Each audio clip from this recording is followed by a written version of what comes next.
Welcome back, ladies and gentlemen. Thanks so much. I caught this article in the Arkansas Democrat Gazette. Let's see here. It's a pretty good one. Frank Lockwood writes that for President Donald Trump, Buy American is a frequent campaign theme. For Randolph County businessman Chad Overman, it's a business model. American-made general store, which Overman opened last year, is located at the intersection of Pace Road and US 67. The easiest way to find it is to follow the flag. Buy American. Joining us now, we have the owner of American-Made General Store, Pocahontas. Chad Overman is with us. Chad, how are you this morning? Good. How are you, Paul? I'm doing fantastic. So tell me a little bit about your store and tell me why, this goal of buying American is important. Okay, well, it all started about 6 or 7 years ago, and I don't know where the idea came up, but I'm a veteran from the Iraq War and infantry veteran. Thank you for your service. And pretty patriotic, and I thought, well, hey, if I put American products in front of the American shopper at a reasonable price, people will buy them, and hopefully over time, contribute to the less jobs going overseas, or keeping more jobs in the USA, creating a stronger country. So that was my plan, and I told myself I'd start it in 5 years, and a year and a half ago I kicked it off, and we've got a 15,000 square foot store here in Pocahontas. I've never been in retail. I have several other construction businesses, but this is my first retail endeavor. It's been quite the experience. So that's fantastic that you're in construction and you go out and you try to do something new. And so has it been tough to find American products, American-made products, and sell them for profit? Has that been hard?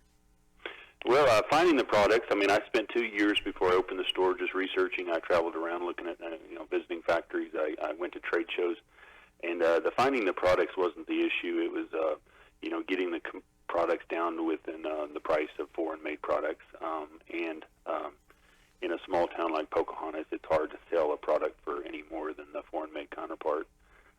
Now, some items that are different than the big retailers are selling, it's not too big a deal, like maybe some Amish jams and jellies and stuff like that.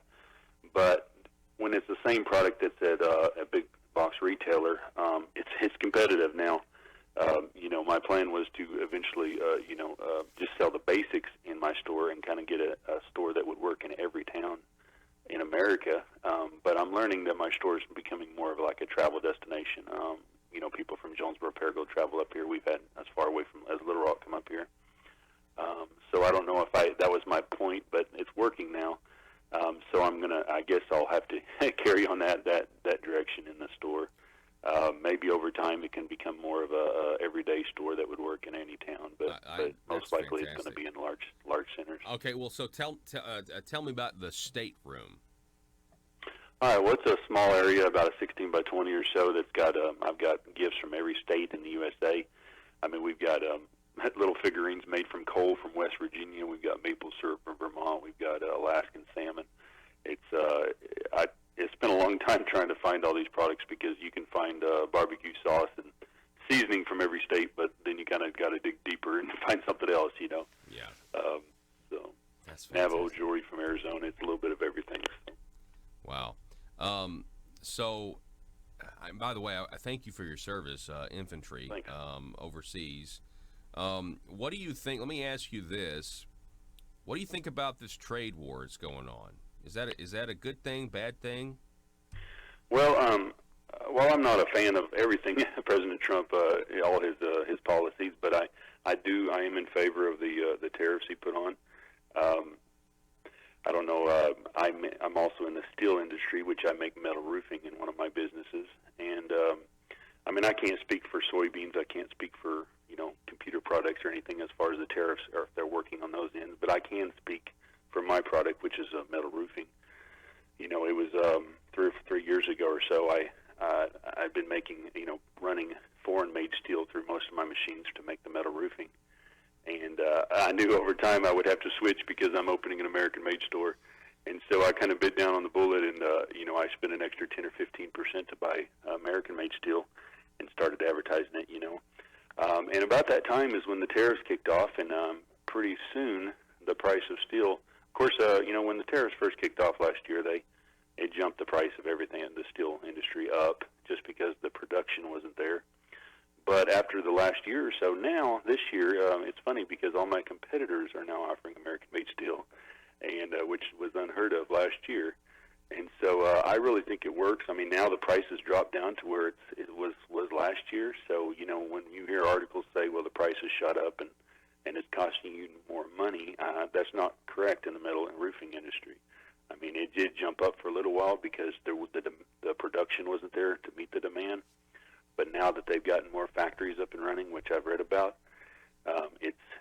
they're able to drop the price back down there, and now you can buy USA-made steel for the same price as foreign-made. So I think it works. And that's fantastic. I mean, not only for, you know, metal roofs, Chad, but national security. I mean, the whole steel situation. I mean, we got to be able to make our own tanks, and we need to be able to inspect the steel in here in America and not trust, you know, the Chinese to not sell us some steel that's not really up to specifications. Oh yeah, it's a national defense issue too. You know, we one other thing we need to keep is our manufacturing workers. You know, I mean, you know, two things got us out of World War II, and that was our veterans and our American workers. You know, and you know, we're kind of neglecting the American worker and saying, hey, we don't need them in the USA. We don't need those kind of workers. But we really do, because when it comes down to it, when something, you know, I hate to say if it ever happens, another world war or anything like that, we would be, you know, we'd be in trouble without any manufacturing in the USA. Yeah, you're exactly right. We're talking with Chad Overman. He is from Pocahontas. He's a business owner. It's called the American Made General Store. Tell people once again, Chad, where it's located. And what your operating hours are, because I want to encourage people to go to the store and take a look at it. All right, well, you come into Pocahontas on 67 from either direction and just look for the biggest American flag in town. It's about 80 foot tall, so we're right between Burger King, McDonald's, right across from Walmart, and we've got, like I said, 15,000 square foot store, big old LED sign that says American Made. And we're open every day. Throughout the week, we're open 6:30 to 6:30, and same hours on Saturday. And then on Sunday, we're open noon till 6. And we can check us out. Chad, I really appreciate it. I know you're a patriot, and I appreciate your service for our country overseas. And I wish you the best of luck, sir. Thank you so much for coming on. All right. Thanks a lot, Paul. All righty. Have a great day. Folks, we're going to take a break, going to reset.